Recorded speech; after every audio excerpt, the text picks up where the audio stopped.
Hi, my name's Hannah. Thanks for coming to my channel. It's a pleasure to have you. You guys, it's fall. So it's finally all of our favorite season, the best time of year. The weather is mild, the air is crisp, the leaves are changing. It's beautiful. We're not sweating as much. So in this video, I want to share like my fall bucket list, if you will, my wish list, what I want to do this fall, how I'm going to be celebrating, how I'm going to be spending my time, and just making the most of my very favorite season. Activities you can do, some media you can consume, a few products I'm excited for. Okay, so first, obviously, there's nothing more uniquely fall than a dying leaf, so you gotta go leaf peeping. Sightseeing, scenic drives. Here in about a week, a couple friends and I are going to go on like a little just day trip. I found like a 4-hour loop we can do in some scenic areas. Gonna take a picnic, might bring some coloring pages, and might even stop in a rural place for a little lunch somewhere we've never been. Gonna listen to some spooky podcasts on the way. Very excited. We're just gonna be living our best little lives and I can't wait. Also, this past weekend was my husband and I's anniversary and my birthday. We went camping, we went to some cute little towns and markets, and the leaves were already looking cute and changing. It felt amazing. Another way I'm celebrating is making these cute little air dry clay magnets. I'm making a maple leaf. I have a little Pillsbury cookie with the ghost on it, a sweet little piece of pumpkin pie, and a very well-made pumpkin, if I do say so myself. I also plan on making like a cinnamon roll, maybe a witch hat, little ghost, something like that. It's super cheap, very fun and cute. Watch a little Halloween movie while you're at it.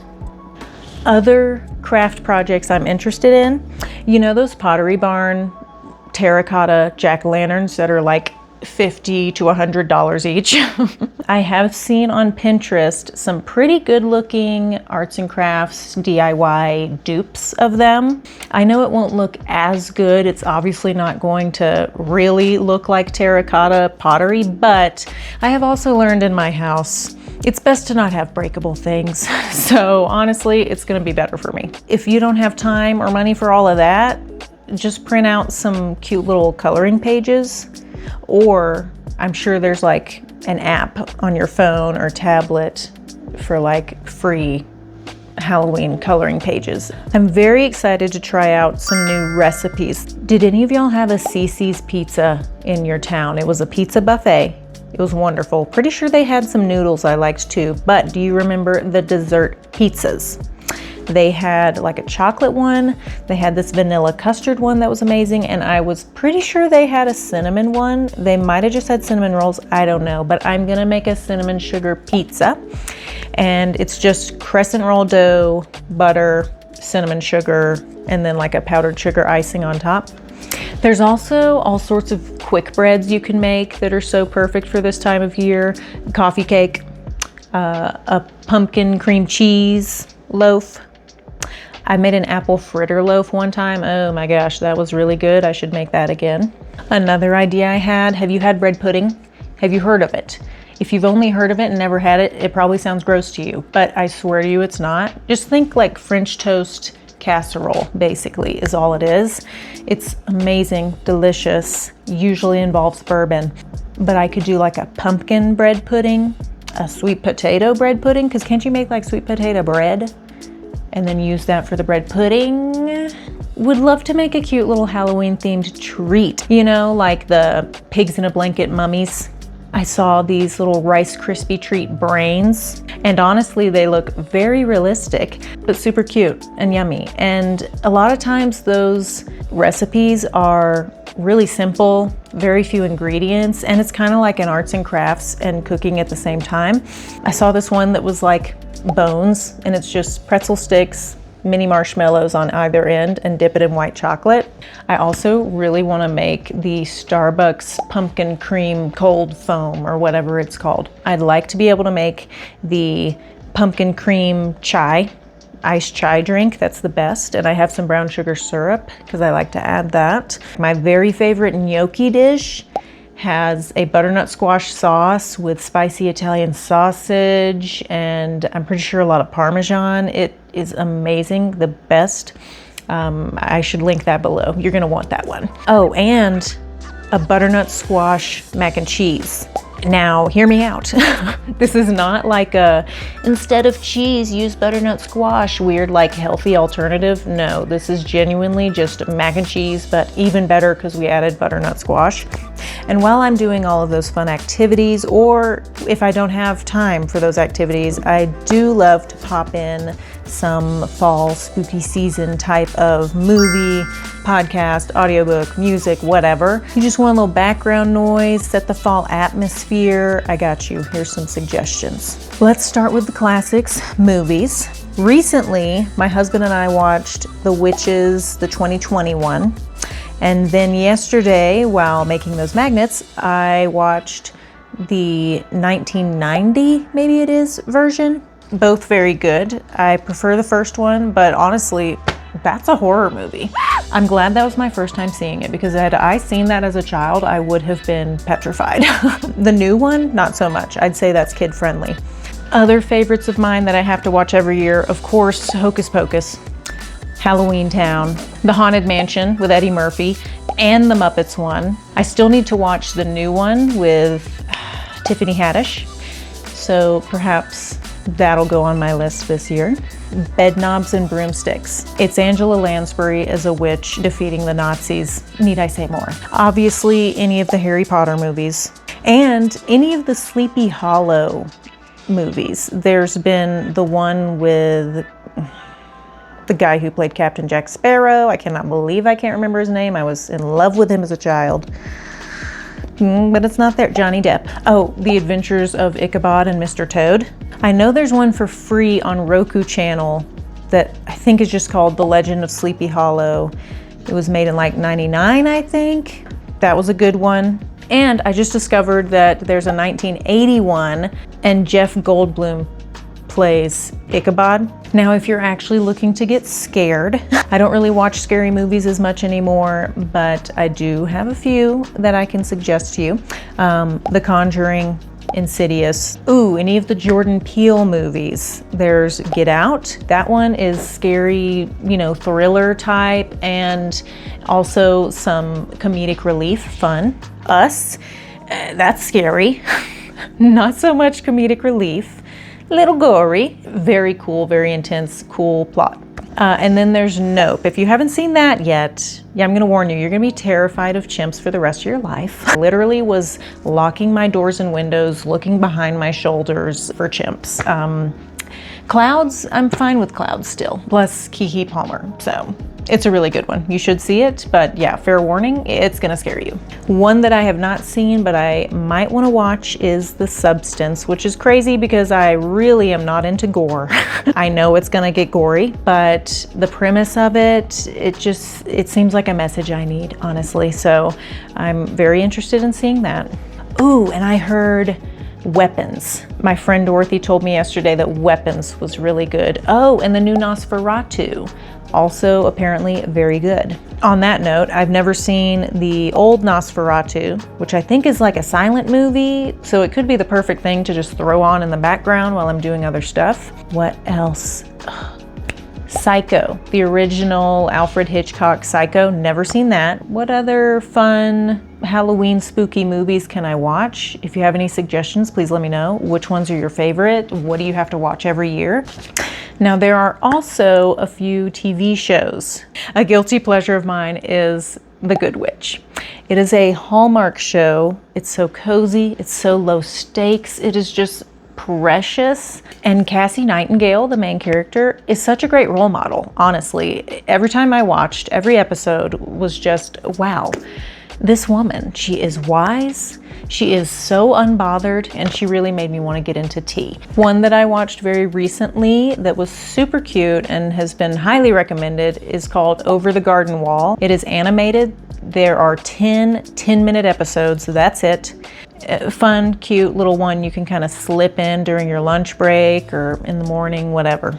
I have got to catch up with Only Murders in the Building. Fantastic show. Hilarious. Absolutely love it. You should totally watch it. It's on Hulu. Ooh, another thing that I can put on the list, the Netflix Series of Unfortunate Events with Neil Patrick Harris as Count Olaf. If you need a show that is truly frightening, not for the children, I never finished it because it was so scary. Haunting of Hill House, that was very good. I think I got at least halfway through. It was very good, but very scary. American Horror Story. I've never really watched a full season and I would like to. The Fall of the House of Usher. I think this was just a 1-season series on Netflix and it was really good. Another one from years ago that I liked, I don't think I finished it, was The Bates Motel, because I think they kept coming out with other seasons and I just forgot. And when I don't have time for a movie or TV show, or maybe I've got to do something, look at something else, audiobook, podcast, that's perfect. So for audiobooks, I definitely recommend the Harry Potter books. Even if you've already seen all the movies, especially if you've seen all the movies actually and loved them.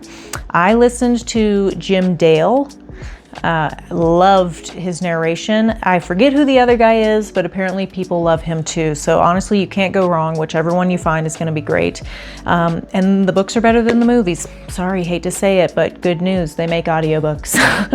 During the pandemic, that is kind of what I did to fill my time. I would go on walks and listen to the Harry Potter books. And I'm pretty sure I found it somewhere for free online. So yeah, otherwise you should check out the Libby app. Get a library card for your local area. You can also look on YouTube, Libby, how to get library cards for other spots or something. Because I've got one like through someplace in Florida, someplace in Texas, and it's not fraudulent. Like, I give my actual information. They ask maybe for your address and your name, and they gave me a library card. So then I got way more access to stuff on Libby. Series of Unfortunate Events, narrated by Tim Curry. So if you can find those ones especially, definitely listen to the audiobooks. And then just find yourself a little, like short spooky stories book. Scary Stories to Tell in the Dark. Any of the Goosebumps books. There was one growing up by R.L. Stine. It was just called Beware. I just have such fond memories of my siblings and I passing that book around with the flashlight and everything, telling stories. It was so cute. Ooh, kind of random, but one that I just so happened to read in the past month is called The Body Next Door by Maya Chance. Now, first, let me just say, this author, I've mentioned her before on my channel because she wrote Bad Housekeeping and another book I'm reading now, the sequel, Bad Neighbors. And these are just like your cute little quaint, fun mysteries, like very low stakes. The Body Next Door, totally different. This is a good one. And I think especially for spooky season because there are cults, there's the supernatural stuff, there's murder, like really everything's there that you want. And lastly, I am currently listening to Something Wicked This Way Comes by Ray Bradbury. I'd never heard of it before. I'm enjoying it. It's cute. I definitely prefer an audiobook.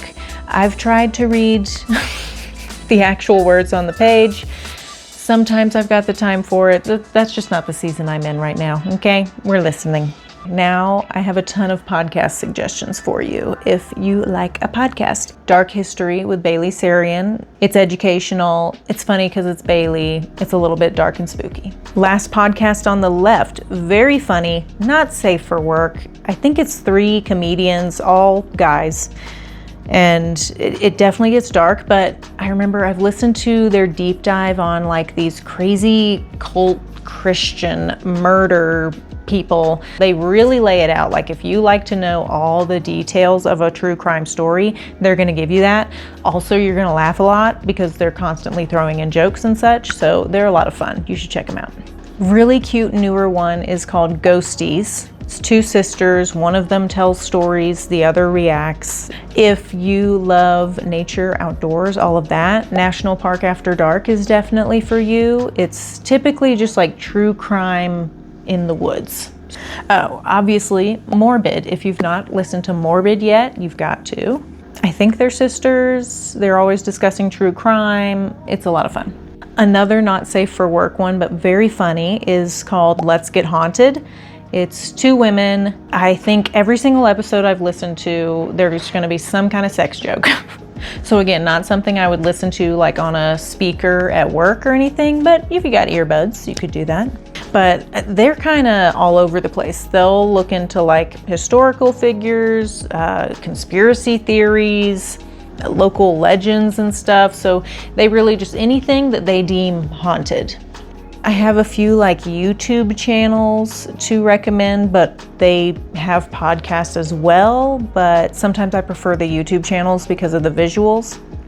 So Mr. Ballin, his slogan is like strange, dark, and mysterious told in story format. So if you like that, you'll love him. Ooh, the Y-Files. They're always talking about something supernatural, maybe a conspiracy theory, aliens, all that stuff. So if you're not so much into the ghost aspect, but something supernatural or like out of this world, that's a really fun one. So that is all for the podcast/YouTube channels. Now some strictly YouTube channels I like, the Townsends, or maybe it's just called Townsends. This is not true crime or anything like that. Basically, it's a cooking channel that is historical. It's just really cozy. It's all about 18th century food and lifestyle. They're always like in costume. The set is amazing. They're cooking over an open fire or in like a historically accurate kitchen. If you're just curious about recipes and you know how things were made back then, it's really cool, cozy. I like it. Very high production quality. The Resurrectionists. I just found this recently, but it's just a deep dive into the origin of like a folklore story or a fairy tale. Always very interesting. Usually gets dark because the origin's always something like human sacrifice or, you know, stuff like that.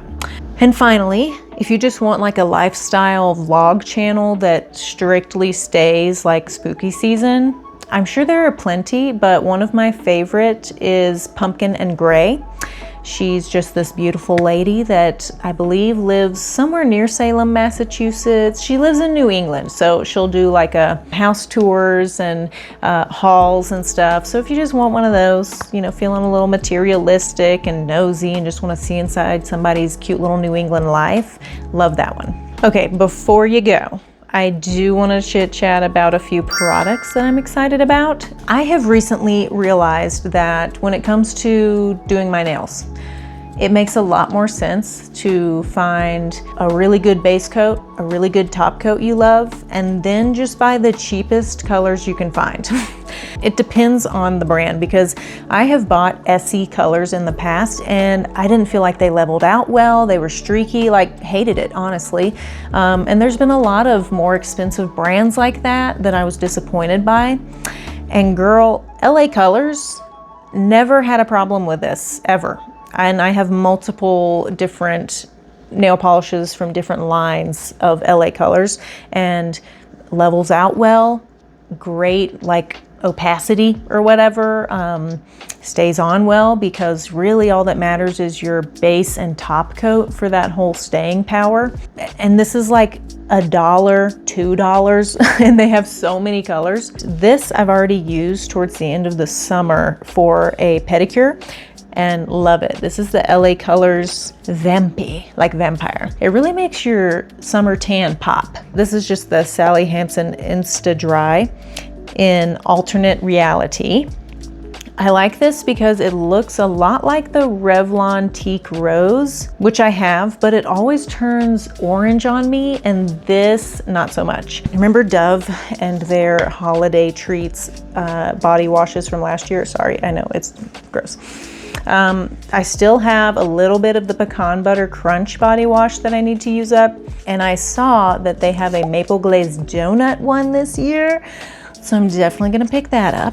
And this is not necessarily like marketed to be a fall scent, but if you have not tried the Dr. Teal's Sleep Blend Body Wash, this is the melatonin, lavender, and chamomile. This Smells incredible.